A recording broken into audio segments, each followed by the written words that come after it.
how, you've had a chance to interact with so many different organizational leaders. Like, what is it?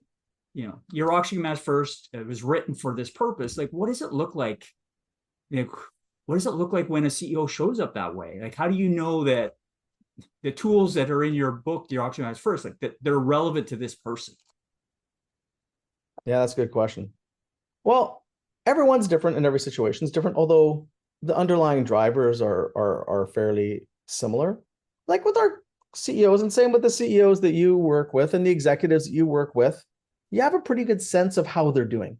Like I can tell by listening. My initial coach training was all on teleconferences back in the 90s, and we're trained to coach with our ear. I can hear tone changes in people's voice because you can hear a brightness or a dullness. You can see the signs of when someone's worn down. And if you have a great relationship, it's like, hey, how's it going? Like, no, like really, something seems off. What's up? Right? Because you're attuned to them and you're plugged into them. Right. And vice versa. So, there's times when people get off track a little bit.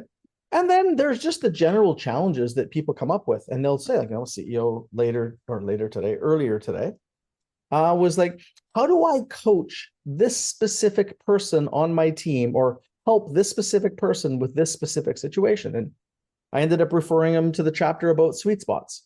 Nice. Like he wants to help this executive optimize. Well, one of the many ways to help an executive optimize is to make sure they're doing the work that they're talented at and energized by.